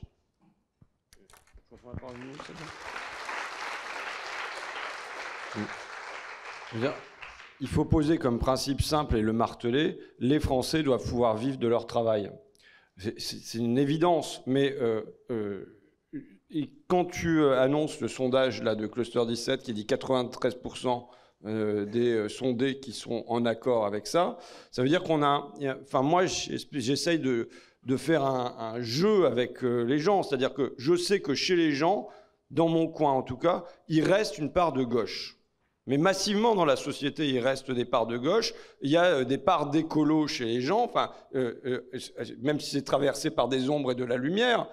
Et donc, quand il y a une part de lumière, il faut s'accrocher dessus, marteler dessus, ne pas lâcher et voilà, garder ça. Là, il est évident que sur ce principe qui relève du sens commun, parce qu'en fin de compte, il y a un travail qu'on fait là qui est juste quelque chose qui relève de la décence commune, comme aurait parlé Orwell, quoi. Et donc, de se dire, voilà, il y a un sentiment populaire profond qui est qu'on doit pouvoir vivre de son travail. C'est tout. Et qu'il y a un sentiment qui va à la fois contre le travail va disparaître, et on pourrait gagner sa vie autrement qu'à la sueur de son front, et qui va aussi contre le fait que il est injuste, illégitime que des gens qui travaillent soient pas payés correctement. Et dès qu'on présente des situations concrètes où on montre des gens qui travaillent, qui sont souvent fiers de leur travail et qui n'en vivent pas, ça met la Macronie en difficulté. Parce que c'est évidemment quelque chose qui est profondément injuste. Et donc là-dessus, ça nous offre un levier d'action pour que ça bascule chez nous. Je veux dire comment cette histoire se règle aujourd'hui. J'avais parlé du rapport RL tout à l'heure. Vous dire quelle était, donc, un rapport remarquable commandé par Elisabeth Borne, vous dire quelle était la réaction politique quand elle a reçu ce rapport. Elle a dit « Nous faisons confiance au dialogue social pour aboutir à quelque chose d'intéressant ».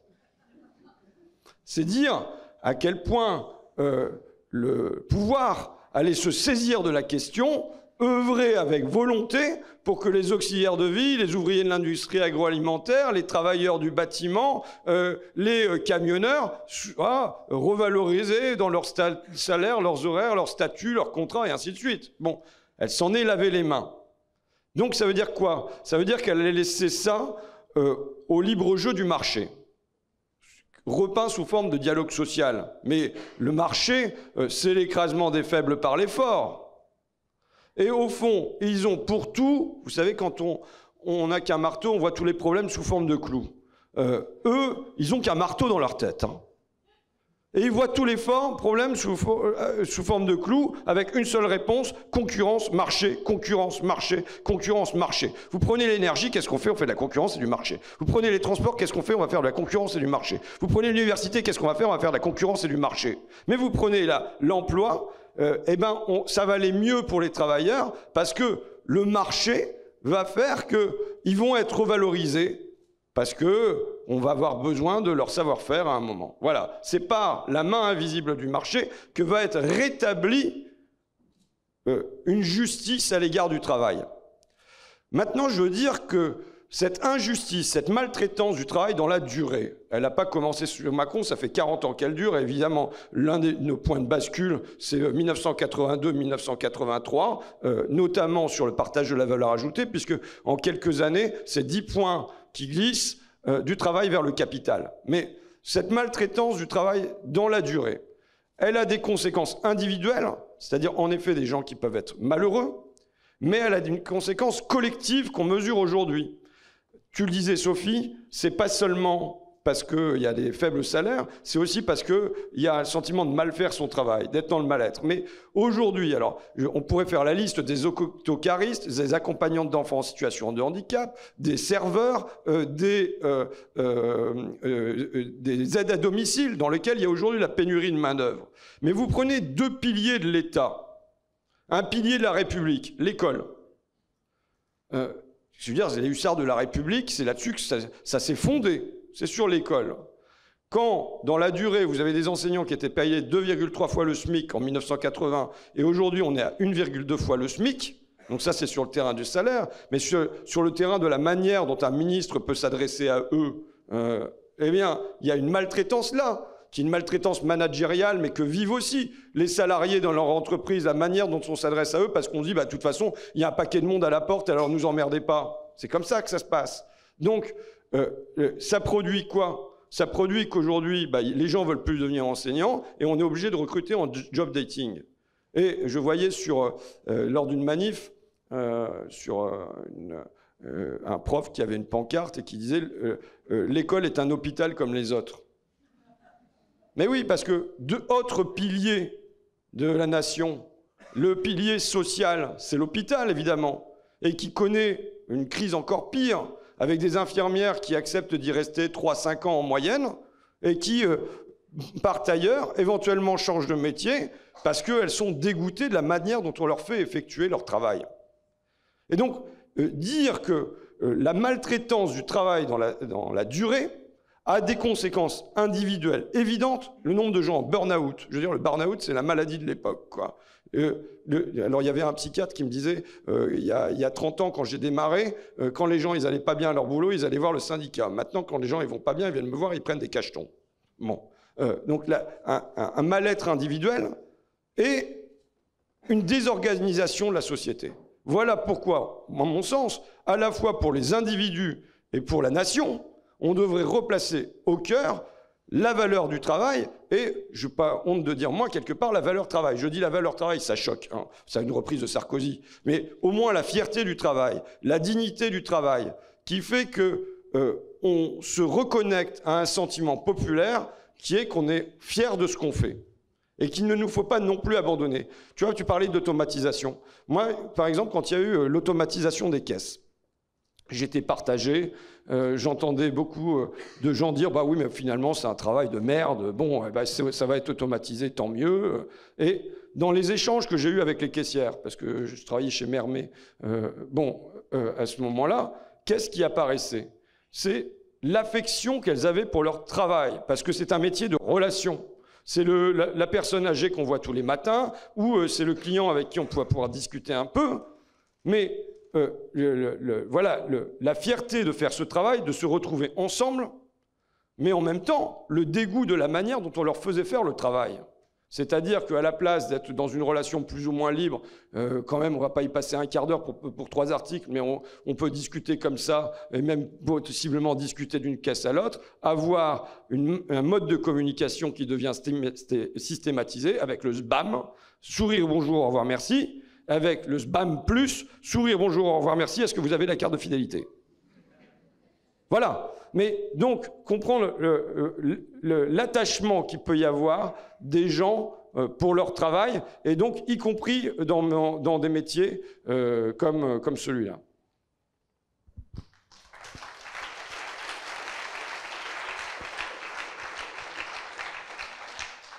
Je Je crois que ça fera une parfaite transition vers la dernière question avant de vous laisser la parole à la salle qui, j'imagine, a aussi des questions à vous adresser. On a dit jusque-là vivre de son travail. Et est-ce qu'un horizon souhaitable pour la gauche, ce ne serait pas d'ajouter quelque chose à ça, de dire vivre de son travail et même dire qu'on peut vivre mieux grâce à son travail, mais pas seulement vivre mieux parce qu'on a plus de salaire et qu'on a plus d'argent et qu'on peut avoir plus de pouvoir d'achat, comme nous le répète le gouvernement, mais parce qu'on mettrait le travail au service d'un projet plus collectif. Vous en parlez à la fin de votre livre, François Ruffin, de dire le faire ensemble plutôt que le vivre ensemble, et vous évoquez rapidement la question écologique, et c'est vrai qu'effectivement on a là un défi majeur qui pose à la fois des questions de qui seront les travailleurs qui seront capables d'assurer cette transition, quelle sera la place de l'État pour mettre ces grands projets de transition écologique en place. Et donc, est-ce qu'il n'y a pas là, finalement, un enjeu de plus long terme dont la gauche doit absolument se saisir pour pas juste faire de l'écologie, disons simplement, quelque chose qui serait bien et essentiel pour l'époque, mais un lieu depuis lequel on peut transformer radicalement la manière dont on travaille et réconcilier à la fois bien vivre de ce qu'on fait tous les jours et en plus savoir que ce qu'on fait tous les jours, c'est utile et même ça permet à ceux qui vont nous suivre de mieux vivre. C'est vaste. Tu citais tout à l'heure Alain Suppiot, donc juriste du droit du travail. Je voulais citer aussi, il écrit ceci. « Les sociétés humaines ne sont pas des troupeaux. Elles ont besoin pour se former et subsister d'un horizon commun, un horizon, c'est-à-dire à la fois une limite et la marque d'un au-delà, d'un devoir-être qui arrache leur membre au solipsisme et à l'autoréférencement à leur être. » Voilà, la nécessité d'avoir un horizon et un destin commun. Je veux dire, le seul horizon qui nous est proposé par la Macronie, c'est le marché, c'est d'être compétitif, d'être concurrentiel pour pas perdre des places dans la mondialisation. En gros, c'est pas quelque chose qui met en appétit. Et je le dis à la fin de mon bouquin, je comprenais pas pourquoi j'avais des réticences à l'expression vivre ensemble. Et bon, donc en écrivant, j'ai compris. C'est-à-dire, le vivre ensemble, quand vous demandez à un couple de vivre ensemble, c'est qu'il va se faire chier. C'est-à-dire que s'il n'est pas porté quand même par un projet, par un enfant, par des vacances, par quelque chose qu'on va faire ensemble, il s'emmerde. Vous voyez? Donc on demande aux gens, et ça rattache quand même aussi à la question de français, étrangers et tout ça, de vivre ensemble côte à côte. Mais vivre ensemble côte à côte, c'est un moment se regarder en chien de faïence. Je vois qu'il y a des couples qui connaissent ça. J'ai une anecdote, là. Il y a l'un des gars que j'interroge dans mon bouquin, Patrick, qui est travailleur du bâtiment à Abbeville, qui s'est chopé tous les chantiers de merde. Il a fait le désamiantage des grandes tours à Rouen, il a fait le tunnel de Mont-Blanc quand il a cramé. Bon, et lui d'ailleurs, il a 55 ans, il arrive à peine à un début de quelque chose qui pourrait ressembler à une retraite. Cancer du poumon, deuxième cancer du poumon, troisième cancer du poumon. Et au moment où je discute, il dit « Ah putain, il y a les réfugiés là », il regarde par sa fenêtre. Comment ça se fait qu'à la raiderie, c'est la braderie chez nous, ils arrivent à vendre des téléviseurs? Où est-ce qu'ils ont les téléviseurs? Et il part là-dessus, quoi. Bon, d'accord. Et en même temps, il me raconte sa carrière et il me dit « Mais finalement, moi j'ai travaillé avec des Algériens, des Marocains, des Turcs, des Polonais, et ça s'est toujours super bien passé. » Et donc je pense que pour que les gens, ça aille, l'idée qu'ils font quelque chose ensemble. Alors maintenant, quel est, tu l'as dit, le grand défi qui, à mon sens, est devant nous? C'est évidemment le défi climatique. Et ça achoppe sur une deuxième question aujourd'hui, c'est que quand on parle d'écologie, ça va pas de soi que c'est ressenti positivement. Il y a des gens qui font 5 mètres en arrière parce que, grosso modo, l'écologie, c'est ce qui va nous demander de changer ma bagnole alors qu'elle roule encore très bien. Et ma cuve à fioul, qu'est-ce qu'ils vont en faire? Voilà, en gros. Et je pense que rattacher l'écologie au travail est aussi un moyen de la rendre populaire. Or, ça vient en lien avec ce que tu disais sur la fin du travail. Dans une société écologique, je ne crois pas à la fin du travail. Je veux dire que si on veut une agriculture avec moins d'intrants, il va y avoir du monde qui va avoir du mal au rein. Si on veut la rénovation thermique des bâtiments, on doit se demander comment on va avoir des centaines de milliers de maçons et compagnie qui vont aller bosser là-dedans. Et comment on va faire pour que pour la jeunesse, ça ne soit pas une voie de rebut, mais que ça soit un lieu de fierté, parce que c'est construire la société dont on a besoin demain.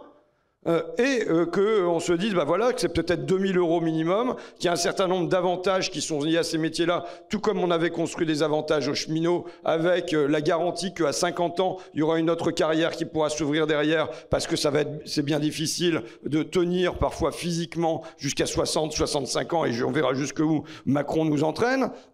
Si on veut qu'on cesse d'avoir des fuites d'eau dans les canalisations, bah, il y a du boulot à faire de ce côté-là. Moi, je veux un atelier de réparation, de mécanique, d'électronique, d'informatique par canton ou par quartier pour lutter contre l'obsolescence programmée. Ben, ça, c'est énormément de boulot aussi, c'est de la main-d'œuvre. Si jamais, et puis massivement, je pense qu'il nous faut transformer la conception qu'on nous a mis dans la tête du progrès avec plus de biens vers mieux de liens, et ça veut dire une masse de travail dans les métiers de relations, auxiliaire de vie sociale, assistante maternelle, accompagnante d'enfants en situation de handicap, de la naissance jusqu'à la mort, quoi. Tout ça, c'est du travail. Et je pense que venir dire aux gens, on va avoir besoin de boulot là-dedans, et au fond, dans cette bataille-là, nul ne doit être inutile au monde. C'est un pari humaniste aussi. C'est le pari que derrière chaque porte où des gens se considèrent comme étant sans valeur, il y a des gens qui savent cuisiner, il y a des gens qui savent bricoler, il y a des gens qui savent conduire, donc il y a des gens qui savent faire des choses, ce sont des savoir-faire sur lesquels on doit s'appuyer pour construire la société de demain. Moi, je cite toujours Roosevelt 1942. Quand il entre en guerre, il manque de tanks, il manque de bombardiers, il manque de porte-avions, et il canalise toute l'énergie du pays, tous les capitaux du pays, tout le savoir-faire du pays, toute la main-d'œuvre du pays, en une direction qui est l'économie de guerre.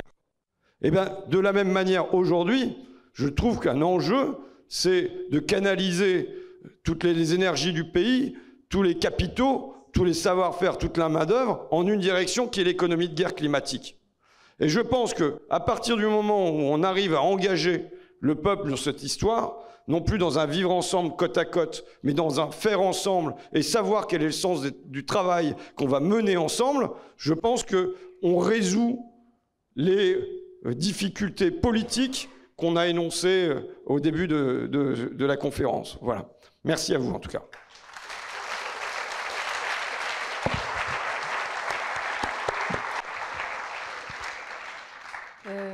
Oui, 3 points sans lien entre eux. Première chose, si il manquait des arguments pour se convaincre de la centralité du travail, j'en donnerai 2. La première, c'est que on est dans une société, dans un moment où les logiques de ségrégation, certains parlent d'archipélisation, enfin le fait que les gens se mélangent de moins en moins, en fait, on vit de plus en plus dans un entre-soi, on refuse de se mélanger à l'école, on refuse de se mélanger dans les quartiers, etc. Parce que on a toujours peur d'être tiré vers le bas. L'endroit où on se mélange encore, c'est le travail. Et notamment sur comment est-ce qu'on lutte contre le Front National. Pour nous, dans les luttes, quand on a des travailleuses et des travailleurs qui se mettent en grève, là, il y a des solidarités extrêmement fortes qui se mettent en place et qui dépassent la question de la couleur, l'origine, quel quartier tu habites, etc. Et c'est aussi des moyens concrets de faire reculer le Front National et le racisme et les logiques de concurrence. Et d'ailleurs, dans le projet qu'on doit porter pour le travail, on doit aussi le réfléchir sur comment est-ce qu'on continue à promouvoir le travail comme le lieu du vivre ensemble et du mélange, parce que les difficultés qu'on a, c'est que de plus en plus, les cadres et les ouvriers ne se voient plus, en fait. Avec des cadres qu'on appelle les planeurs, qui travaillent à la défense et qui construisent les méthodes de management, qui s'appliquent à des salariés qu'ils ne verront jamais. Et ils vont vendre du PowerPoint dans les boîtes. C'est ceux qui bossent pour les cabinets de conseil qui font cracher des millions d'euros à l'État. Et donc, eux, ils sont là pour cracher de l'encre, mais ils ne voient jamais les conséquences de ce qu'ils font, puisqu'ils ne travaillent pas avec celles et ceux à qui vont s'appliquer ces méthodes managériales. Et encore une fois, il y a un problème de responsabilité, puisque quand on veut protester contre ces méthodes managériales, il n'y a plus de responsable en face de soi. Donc, permettre au travail de jouer son rôle de vivre ensemble. Et puis, deuxième enjeu sur le travail, c'est la question du féminisme et de l'égalité femmes-hommes. Quand on regarde historiquement, qu'est-ce qui a fait progresser, quel était le moteur qui a pu faire progresser les droits des femmes au XXe siècle, c'est que les femmes, massivement, ont accédé au travail salarié. On est sorti, les femmes ont toujours travaillé, mais ça a été très invisibilisé dans la statistique publique, mais les femmes, elles travaillaient chez le particulier employeur, en fait. Il n'y avait pas les grandes usines de textile, et chacune faisait ses travaux de textile à la maison, et puis c'était la domesticité, etc. Et quand il y a eu la naissance de l'industrie, et qu'il y a eu des regroupements d'ouvrières, c'est là où il y a pu y avoir de grandes luttes au début du siècle, et où les femmes ont fait irruption en fait sur la scène sociale, et où par la grève elles se sont affirmées comme travailleuses et elles ont pu revendiquer des droits sociaux et des droits citoyens. Et donc c'est aussi comme féministe que je suis très opposée au revenu de base ou au fait de rémunérer les travaux domestiques, parce que ça a été un moment un sujet, le salaire maternel, et ça revient régulièrement dans les débats entre féministes, parce que ça renverrait les femmes au foyer. Alors qu'un enjeu pour l'émancipation des femmes, c'est justement de dire qu'il ne faut pas nous enfermer dans les tâches domestiques. Donc le travail, c'est aussi très important pour l'émancipation, l'égalité entre les femmes et les hommes. Deuxième chose sur laquelle je voulais revenir, c'est sur ce que tu disais sur la mise en opposition du social et de l'environnemental. Pourquoi est-ce que l'environnement est souvent mal vu ? C'est aussi parce que quand on parle écologie, pour beaucoup, l'écologie, ça va me faire perdre mon travail. Quand je suis ouvrier dans l'automobile, bah oui, l'écologie, aujourd'hui, par exemple, dans le secteur de la métallurgie, ce qui nous est annoncé pour les 5 prochaines années, c'est 200 000 suppressions d'emplois. On sait que les fonderies, par exemple, c'est ce que le patronat a décidé, qui est lié aux moteurs à essence, ils sont en train d'organiser la fin des fonderies en France. Et donc, on a aujourd'hui un capital qui fait son greenwashing et qui se blanchit par des cessions externes, en fait. Au lieu de transformer les emplois, transformer le travail, reconvertir les sites, soit ils revendent leurs activités polluantes, c'est ce que fait Total, par exemple, et puis ils vont réinvestir dans des actifs non polluants entre guillemets, et après ça peut se débattre en plus selon l'évaluation, soit on va faire par exemple sur la question de l'automobile, Renault est bien tranquille puisqu'il avait organisé la sous-traitance, et donc par exemple sur les fonderies, c'est pas Renault qui fait le PSE, c'est tous ses sous-traitants en fait, donc c'est complètement invisibilisé et Renault ne le paye même pas, ce qui permet à Renault et PSA d'avoir des bénéfices records. Donc tout ça pour dire que pour empêcher cette mise en opposition mortifère entre social et environnemental, il faut commencer par sécuriser le travail et sécuriser l'emploi, d'où la revendication de la CGT de sécurité sociale professionnelle. Si, avant d'aller discuter avec les salariés qui travaillent dans le domaine de l'automobile, on ne sécurise pas leur travail en disant voilà, il faut arrêter. Après, ça peut se débattre d'ailleurs aussi sur l'impact environnemental des moteurs à essence et des moteurs électriques. Ça, c'est aussi un vrai débat à avoir. Mais admettons qu'il faille arrêter les moteurs thermiques pour basculer vers l'électrique. Pour avoir le débat de façon sereine, la première chose qu'il faut poser, c'est comment on sécurise le travail de celles et ceux qui sont des centaines de milliers d'emplois sur la filière automobile en France. Et c'est pas du tout ce qui est fait aujourd'hui. Et puis la dernière chose que je voulais dire, c'est que un des grands enjeux, il me semble, aujourd'hui pour les syndicats et la gauche d'une façon générale, c'est de reconquérir le sens et la finalité du travail. On a aux États-Unis un mouvement qui s'appelle la grande démission. Il faut toujours regarder ce qui se passe aux États-Unis parce que ça arrive toujours en France avec une vague un peu plus restreinte, mais c'est ce qui est en train de se passer en France sur notamment le travail qualifié. Avec des jeunes de plus en plus nombreux qui disent je ne veux pas exercer ce travail qui est contraire à mes valeurs sociales et environnementales et qui n'a aucun sens par rapport à l'avenir et qui nous précipite dans le mur de la crise climatique. Et donc l'enjeu, c'est qu'il faut arrêter de penser que quand on rentre dans le monde du travail, dans l'entreprise, quand on signe son contrat de travail, du fait qu'on ait un lien de subordination qui est indéniable, on perdrait la capacité de décider et d'influer sur le sens et la finalité de son travail. C'est pas parce qu'il y a un lien de subordination avec... Le lien de subordination, il s'explique par le fait qu'il y a un collectif de travail et donc forcément, il faut qu'il y ait un management, un patron qui puisse organiser ce collectif de travail. Mais ce lien de subordination, ça veut pas dire qu'on renonce à ses droits et notamment qu'on renonce à ses droits démocratiques et au droit démocratique de pouvoir discuter du sens et de la finalité de son travail.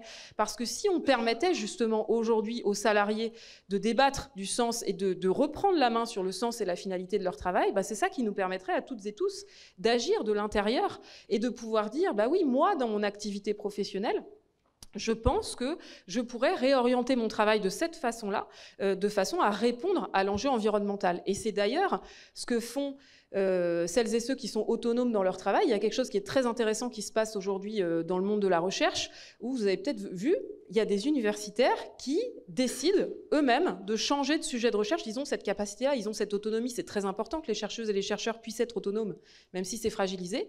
Ils sont en train de dire, un certain nombre, je change de spécialité pour consacrer ma capacité, ma qualification à la question environnementale, qui est une question centrale à laquelle il faut répondre aujourd'hui. Il ne faut pas que ça soit seulement l'apanage de quelques professions très autonomes, mais il faut que nous, collectivement, on puisse faire ça dans nos métiers. Et donc, on travaille actuellement, l'UJIC-CGT travaille à ce qu'on appelle un radar environnemental. Le but, c'est de nous permettre d'évaluer l'impact environnemental de notre entreprise et de nous permettre de faire entendre nos propositions alternatives. On est tous les micro-experts de notre travail. Toutes et tous, on voit l'impact environnemental de notre travail et comment est-ce qu'on pourrait faire autrement.